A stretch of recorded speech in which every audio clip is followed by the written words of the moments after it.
Today we're here with State Representative Vincent Dixie, the representative for this congressional district.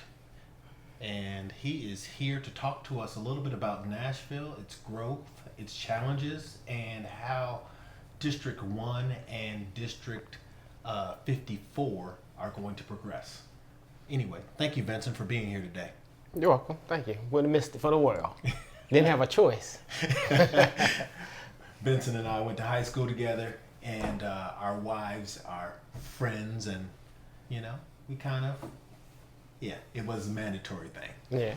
So a little backstory. Rob, he was a year ahead of me, but he also was my campaign manager for my first during my first race in 2018 that I was able to win because I put a great team together, and Rob definitely kept me focused and kept me ready for whatever I had to do in order for the run. So I owe him a lot to even being in this seat. Anyway, Vincent has ascended past just being a representative. Today he is the head of the Democratic Congressional Party.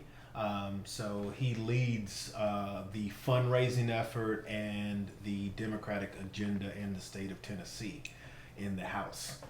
Tell us a little bit about your experience in getting to office, and then how you learned how to actually do the functions of the job. Yeah, well, first I'm the chairman of the House Democratic Caucus. The House Democratic, that's okay, that's fine. First black person to ever hold that position in Tennessee, just thought I'd throw that in there. So basically when I got started, I just became more involved in the community. I started going to community meetings. And as we were going for the community meetings, I saw that there was not really somebody that really wanted to step up and do the job. I felt like the people who were wanting this job to be state representative in 2018 were running because of personal aspirations. They want the title, they want the power, but nobody was really listening to the people. So I just started putting a team together of people who were doing the work, because I was like, if I'm going to do this, we're going to do it the right way. And I learned about that at that point, you got to fundraise. You just can't. It costs. Campaigns cost a lot of money, and you have to get out there and fundraise. And one of the knocks on probably most black local and state elected officials is that they say we can't fundraise. But I was able to raise about $70,000 to $80,000 for this race, which is a lot of money for this race. And I only had maybe 5 max donors. And a max donor back then was $1,500. So all of my contributions came through $2,500, $250s. So I had to get out there and get on the phone and just work really hard. But also learning how to do the job, it's not rocket science. It's just about you lead with your heart. And I know we've always talked about this, but when I first told my wife I wanted to run for office, she was like, no. Matter of fact, she was like, hell no. And and so we talked about it. I mean, we went around and around about it for about 2 months. And she was like, oh, I see that you really want to do this. And so she was like, well, why don't you start with the city council? And I was like, I just don't think that my skill set is good for city council. I think I'm more suited on the state level. And I told her about some of the issues that I wanted to tackle, which is like healthcare, education, criminal justice, and those are things that really are more effective on a state level than on a municipality level. And so after about 2 months, she came to me. I guess she saw I wasn't going to back down, and she was like, well, just because I'm your wife don't mean I'm going to support you. If you don't do right, I will tell you and I'll let you know. So I made her that promise, and we're still married. So apparently, I kind of feel like she should be the one to run for city council, but we'll go past that. Yeah, definitely at least school board, but the school board. Yeah, at least the school board. But so we know the reasons that you got into this arena. What are some of the issues that are more pressing for this particular area at this time, and what are the things that you think you can move forward without a lot of support from the other party? So that's kind of a twofold question, because one is it because I live down the street, I am in this particular district, in Bordeaux, so I represent District 54 consists of basically Bordeaux, Whites Creek, Little Goodlettsville, Little Madison, and some of East Nashville. So I have a variety in my district, but it's still mainly is 70-80% Democrat. And one of the things that I have to look at whenever I make a decision, is it good for my district? And if it's good for my district, then is it good for the state? And if it's good for the state, then it must be a good piece of legislation.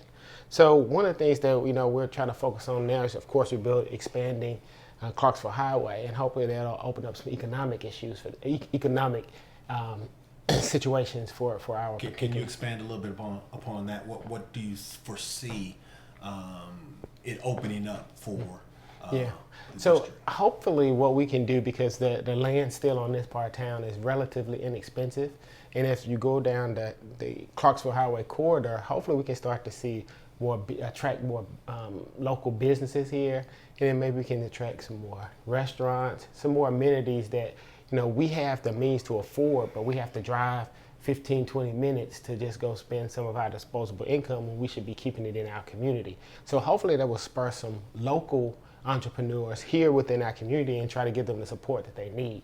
And I work with local banks to try to get with the small business community to get their financials together so that they can be in a position to attract capital and to access capital when it's needed. So I think that's one of the big issues that we have. We're fighting, I'm sure everybody knows about this, but charter schools they're trying to bring the religious charter schools into Tennessee. Well, in my district, charter schools are abundant, and so I'm not really too upset about that, because there's nowhere to put them here in District 1, in District 2, or in my District 54. We're saturated. But it's the point of what they're trying to do and push things on. So that's something that happens on a state level, but it's very important on my district level, is to make sure I protect my constituents and try to get them the best educational experience that they have. I heard you talk about the district and the things that we need.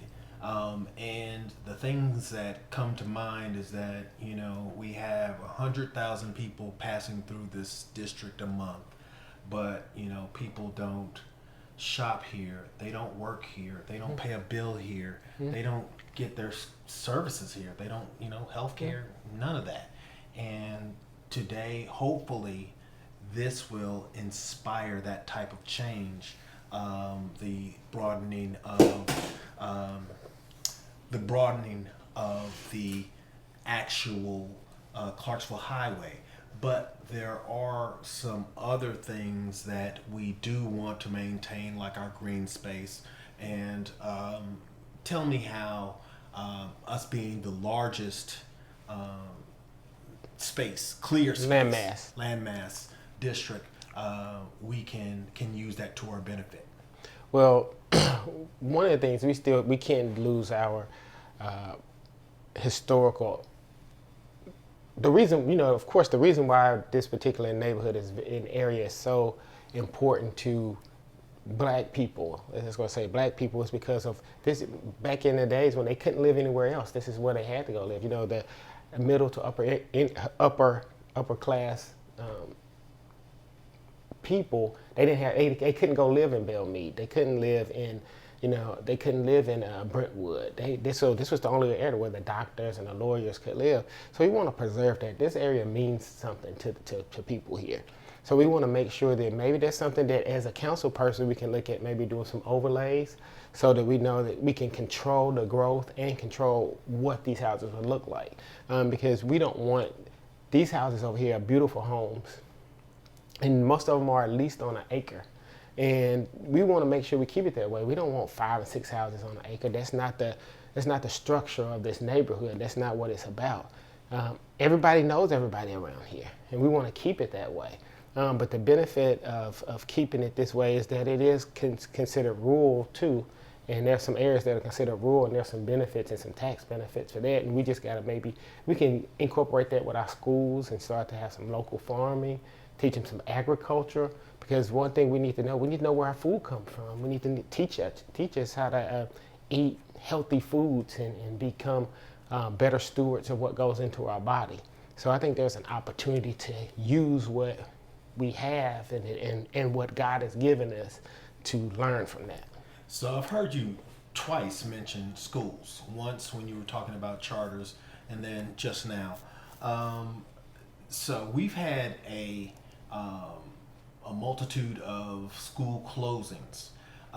What do we do to actually impact the school outcomes here? What do we do other than give our schools over to charter schools? Mm-hmm. Well, this is another like two-pronged reason why our charter schools, why our schools closed. One is we started to lose the school-age children here. This is a mature neighborhood, so there's not a lot of young families moving in here.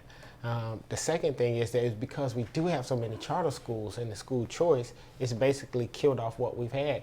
Just you take it, Robert Lillard down the street, that school is built for 400 or 500 kids, and you barely have 100 kids in there, but you still have the same infrastructure, same payroll, that whatever it's going to take, whether you have 1 kid or 500 kids in there, and they just can't sustain that in there. So what we have to do is to make sure we keep our houses in a workforce available, but we have to attract more younger families here and starter families here, and that's what's going to keep this neighborhood alive, because the neighborhood has to regenerate itself. Okay, all right. As we, and I'm speaking of we when I say District 1, as we incorporate some of District 3 and start to move over Lloyd Road and take over parts of the new development on Green Lane and West Green Lane, and start to have more multifamily housing, particularly apartments. Mm-hmm. How do you think that will benefit us, and what do you think the downside of that may be? Well, I think it'll benefit us because one of the things that when we did the business say, all right, we want to have a restaurant here, or we want to have some other amenities that they have in other parts of town, the first thing they'll say is, you don't have the density. You don't have the rooftops. You don't have that. Well, this is going to help cure some of that situation right there. So we'll be able to get them in there. And a downfall, I just don't see it being a downfall. We just don't want to overpopulate an area. But hopefully we can attract those families again that have kids to get them back into the schools. And I think it can be beneficial for us, but it has to be done in a controlled, strategic manner so that we just don't see so much construction that it overruns what we're trying to do here, and it doesn't match with the energy and the vibe that we have for this community. As a homeowner and a resident of District 1, how do you feel about the skyrocketing home prices? In your view, how does that impact the community? It's definitely, I think that workplace and affordable, what they call affordable housing, is probably dead here in Middle Tennessee, right? Because everything is so expensive. But even with the explosion of the housing markets here in Nashville, in this area, the housing hasn't jumped up as much as it has in other areas. And that's because of some other reasons. Like for one, you have the C&D landfill that's down the street, right? So like I said earlier, these are beautiful homes. Most of them are between 3,000 and 5,000 square feet on a minimum of an acre of land. If it was in any other place in Tennessee or in Nashville, those would be $1 million plus homes. But now they're like 400, 300, 400, 500,000. And then if you renovate them, right now the market may get you to 650, maybe 700, depending on the size of the house. So this is still an area that can attract maybe not the starter family, but this is definitely built for the second house. So you mentioned the landfill. Let's talk a little bit more about that. First of all, what is the time frame for closure, and what impediments do you see litigation having to it actually closing? Mm-hmm. Well, they're not going to go out without a fight, and I don't expect them to. So it is still in litigation right now. I'm not really sure where the stages are of that, but right now I think they still have like maybe a 3 to 5 year lifespan, like from today. And they're still they're fighting for like about another 17 years. And I think just at this time, we've done enough. Bordeaux's done enough of holding the city's trash. If you go back to where over there by the Titans practice field over in that area, that was a landfill over there. Then we had the one over off of County Hospital Road. Now, you have the C&D. So we have been in a triangle of trash for 50 to 60 years. And it's just time to let it go, let it settle and move on. We've definitely carried the load of the garbage in Nashville for a long time. And it's just time to move on and find another place to go. We're just sorry that we don't fit their business model anymore. It's time to move on, take it somewhere else. Okay. When we're talking about, and I know that this doesn't necessarily impact your district, but when we're talking about Jolton and the infrastructure problems, what do you think the best way to address the lack of a new water system or infrastructure going up there is going to be in the future? How do we talk to people and let them know that it's a dangerous situation, a pumping station without having a new pumping station? Well, I think we have to look at technology. I was in a meeting the other day with the Home Builders Association, and there's some new technology out there where they basically have mini water stations in subdivisions. That's some new technology. It's been around for a while, but they're just they've improved it over the years. And that may be an answer to try to help out, because you definitely have to get people clean water. We've seen all over the country what happens when people don't have clean water or potable water. So I think there's an opportunity to let technology be our friends in that area and see what we can do to get people used to that, but understand the urgency of why we need to address it now and not 5 years from now or 10 years. We may not have that long to get that done. But infrastructure is always a big concern, especially when we have so much growth and so much construction going on around us. I think that's one of the last things that people think of is the infrastructure, the water and the sewer. And we have to make sure that we start to think about that especially as we get a new council person. And it's going to be important that our council person understands how all this fits together, because our council person is really the gatekeeper for our community, for our local community. They're the first ones that see everything before it's coming. They can really put their thumbprint on our community. So we have to make sure that somebody understands all of these issues and how the new construction and all that stuff impacts every area in this particular district. And one final question. I want to talk about how you see the state and the state representative, senator, and council person working together to get some of the agenda going or get this community what it needs. Mm-hmm. How do you see the interaction between those three people? Yeah, well, it starts with like meeting on a regular basis and everybody understanding what the needs are and what roles they can play in there.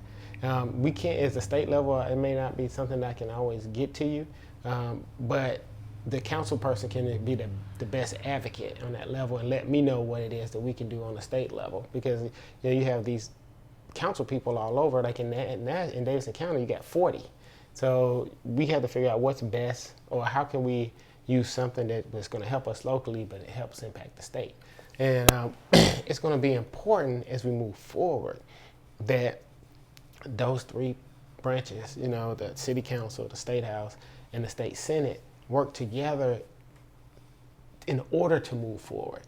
Because there's some issues that we can have, like impact fees. We have to talk about impact fees. That's something on a local level, but it's something that's something that we can help with on the state level. And when you're talking about impact fees, I think it's important to talk about what impact fees are and how they are beneficial to a community.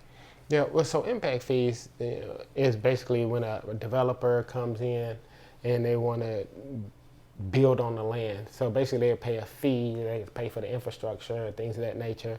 But some of that money comes back into the neighborhood, into that community. And impact fees can be good or bad. It just depends. It's gonna if you put impact fees in there, it's gonna raise the price of the house because the builders are just gonna pass that on to the homeowners. But there may be ways around that, and there may be some kind of way on the council level we can figure out how do we do that. Is it something that's spread out over time? Can it be amortized like with the loan? How you pay your interest and insurance into that, maybe can be amortized over that, so that way that first homeowner isn't taking the brunt of that impact fee, because I think the average span that people stay in houses now between 7 and 10 years and they moving on. So that first house on homeowner built the house is taking that big hit. But if it's amortized over 30 years and once it's paid for, then it comes off just like a mortgage insurance or anything like that. So it's a big puzzle. Okay. But it's going to take more than one brain to figure that out. Okay. So let me say I look forward to an opportunity to work with you in the future. And I think that it's important to have ongoing conversations about the way that both state and local people, representatives, can work together along with community activists to get this community back to a place where we could speak of a Gold Coast, or we could speak of some place where people really want to be, where they have more space, more usable land, and all of these things are important to the growth of District 1, District 54 on the state level, and District 19. So I look forward to working with you in the future. And thank you for coming and talking with us today. Yeah, no problem. But just before we get out, being a council person is a tough job. It is a very tough job, and I don't think people realize that. Like, I may get, if I get 100 emails a day, a council person getting 1,000 emails a day. If I get 5 phone calls, they're getting 500 phone calls. And so it's important that we get the right person for that particular job, that wants the job and that really is committed to this community. So thank you for inviting me. I appreciate it, and hopefully we can continue this conversation as time continues. All right. Thanks. All right. No problem. Thank you. Everybody, have a great day. Thank you, Vincent, for sharing your time with us. All right. Thank you.